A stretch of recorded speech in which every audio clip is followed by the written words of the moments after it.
Hey, what's going on, guys? Welcome back to my channel. So today we're going to be working on the 2006 Acura MDX.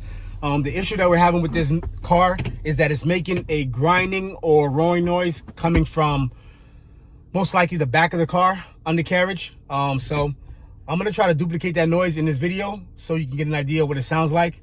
So I'm going to make a couple of circles, left-hand turn circles. Let's see if we can get the noise to come out. Oh, I hear it already.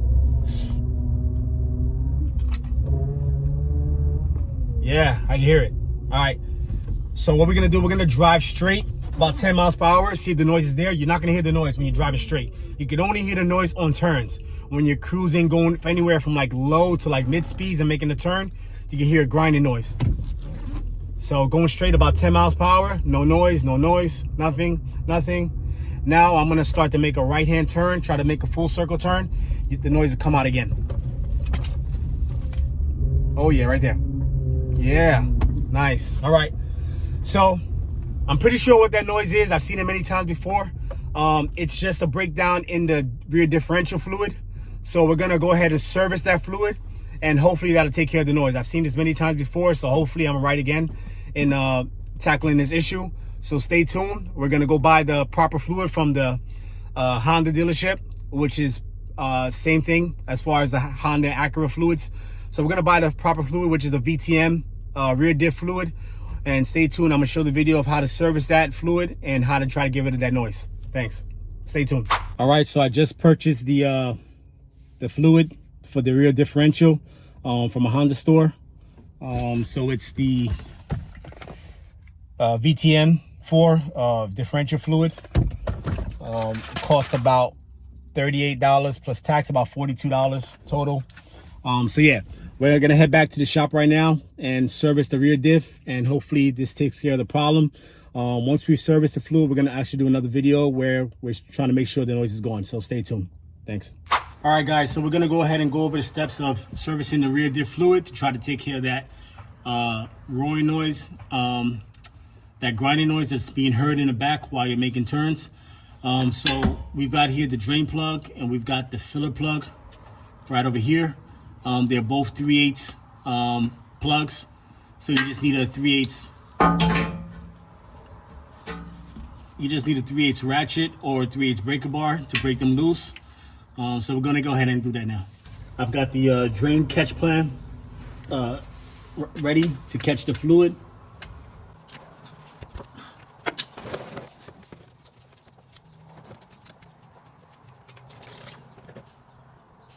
And you can see on the drain plug, there's a little bit of metal shavings, which is not abnormal.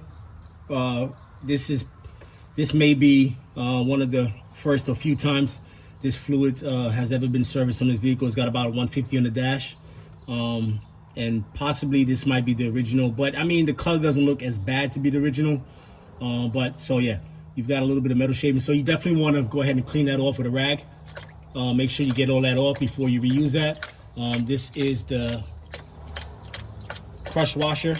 You want to go ahead and replace that by all means if you have one, because they're made out of aluminum and they're impressionable. So they make an impression when they're tightened and crushed. So and then there's they make a little bit of grooves and rings on them.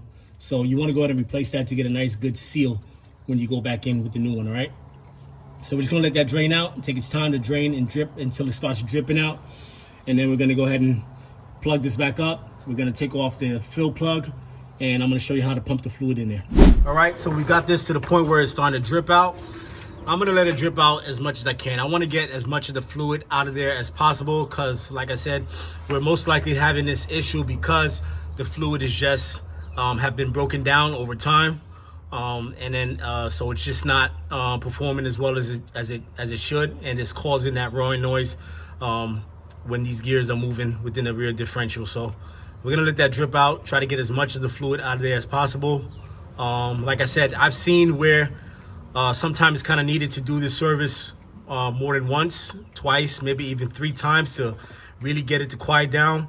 But hopefully we can get it to quiet down on just doing the first service because the fluid is not cheap. All right, so yeah, like I said, let this drain out and let this drip out as much as possible. You want to get pretty much as much of the fluid out of there as possible. I'm probably going to cut the video off here now, and I'll probably continue when the fluid's completely drain out of there. All right, now that we've got that drain pretty much to almost a no drip, it's not dripping at all. That's where you want to get it to. That's really good. You've got pretty much most of the fluid out of there. So we're gonna go ahead and close up this drain plug, and we're gonna take off the fill plug, and then I'm gonna show you how to pump the fluid in there. As I stated earlier, if you have a new washer, you want to replace that, take off the old one. You can see the old one has a couple of grooves on it, so it doesn't allow for a complete flush seal. So go ahead and toss that, replace it with a new one. You can get it from the dealer, and you're gonna see the fill plug also has its own washer. It's just a little bit bigger in diameter, but very similar design.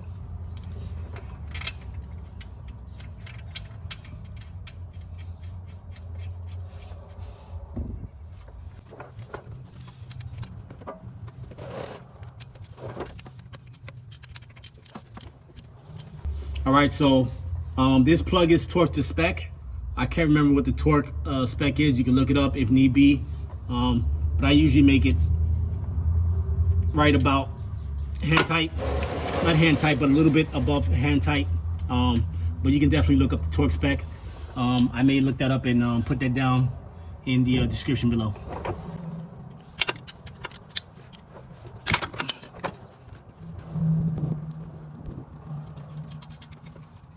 Old drain plug washer.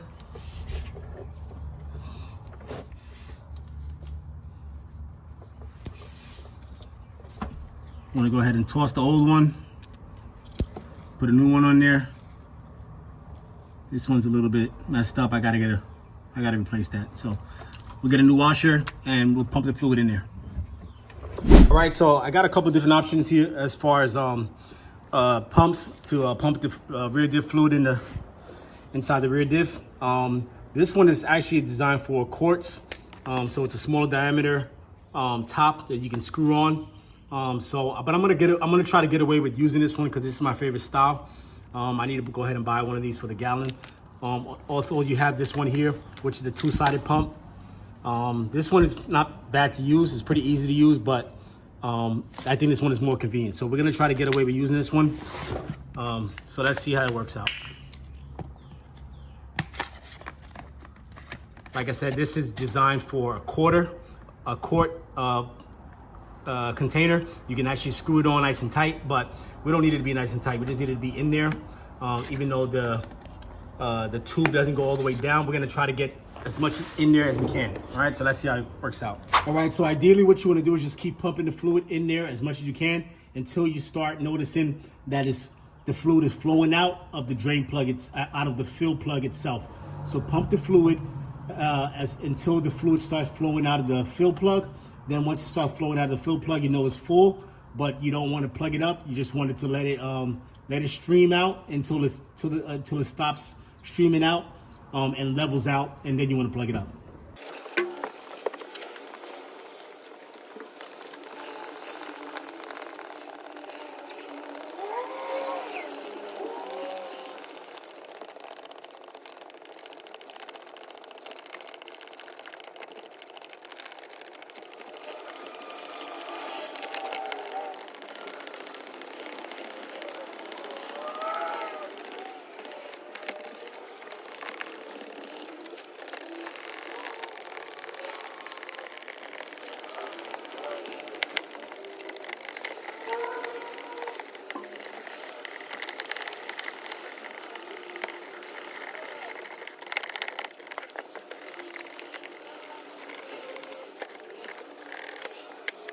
All right, guys, so you probably noticed that I pulled the pump out a little early. I had to go ahead and get some kind of extension for this tube because the tube doesn't go down far enough to get the fluid out. You can see right now I'm about right here in the gallon for the VTM fluid, and this tube stops right here, so I had to get an extension. So I'm gonna go ahead and put this back in there because I want to continue using this pump. I like this way this pump works better rather than that other long pump, the two-sided pump. So I'm gonna continue with this, pumping this until the fluid starts streaming out on its own. So we're almost there. I don't think it's gonna. It doesn't normally take the whole gallon. I don't believe so. So we're just gonna continue until got it streaming out.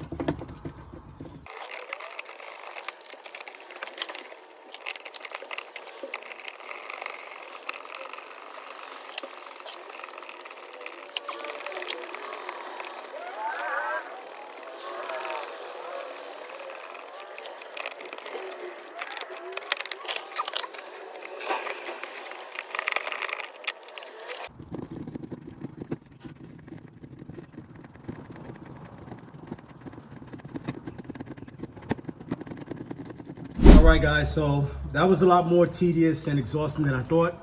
My fingers and hands and arms started getting numb and cramped and fatigued. I'm sure you noticed, by the way, I was switching positions, like 50 different positions, trying to keep pumping this thing. So listen, I've done this thing maybe over 100 times. I just never done it on the ground. I usually done it on a lift. So it's a lot more work doing it on the ground. So like I definitely recommend getting the pump that fits on top of the gallon size and that caps on and screws on, because the diameter on that tubing and the hose is going to be much more bigger and wider. So you're going to be able to pump the fluid out with less pumps, much more faster and much more speed. So definitely get the one that fits on the gallon, not the quart like I try to get away with using. And you can see the last time I stopped, the tube that's at the bottom of the pump fell out into the pump. So I had to figure out how to get that out. Took a little bit. So we got it pumped in there, and where the fluid started to stream out on its own. So we're just gonna let this drip out just a couple more for a little while longer, and then we're gonna put the plug in there, and then we're gonna take it on the ride again, and hopefully we can see that it takes care of that noise. So let's see how that works out. All right, so now we're ready to put back the fuel plug.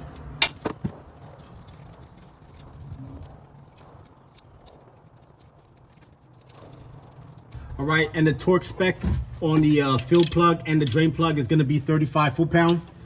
So I've got a torque wrench, got it set to 35 foot-pound. So we're gonna go ahead and torque both of these to spec.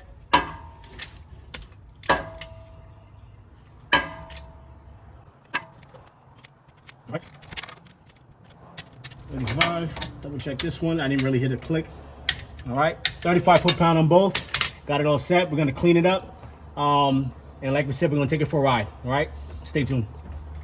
All right, guys, so we're back in that original parking lot where we were doing the donuts and trying to produce that noise. So after doing the service, we're gonna do a couple of donuts right now to see if we still have that noise. So let's do a couple of circles. Let me shut off this AC, complete quiet, so we can see if we can duplicate that noise. So a full left turn circles again.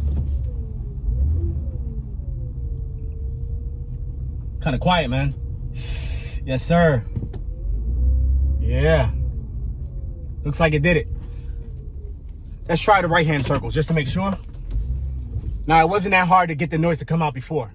Pretty much not even a full right turn, full left turn. You just do a partial turn, and while you're in motion, you can hear that moaning, that grounding noise that hopefully you heard in the beginning of the video. So now we're gonna do some right-hand turns and see if we can duplicate the noise again. But hopefully, and I'm pretty sure that noise is gone. Like I said, I've seen this many times before. Some guys think they need a rear diff replacement or rebuild, but simply just servicing the fluid once, maybe even twice, take care of it. All right, so the noise is gone, and that takes care of that grounding, moaning noise, that roaring noise that you hear coming from the rear diff on turns. It's pretty common on this. This is a 2006 Acura MDX. It's common on the CRVs as well as the Honda Pilots. So I'm familiar with those brands much more. I don't know what other vehicles this would attribute to. So hopefully this video was helpful in trying to tackle that problem. Don't forget to hit a thumbs up on the video. Don't forget to subscribe for more content like this to help you with your everyday repairs and pro tips. And thanks for watching. Take care. Peace.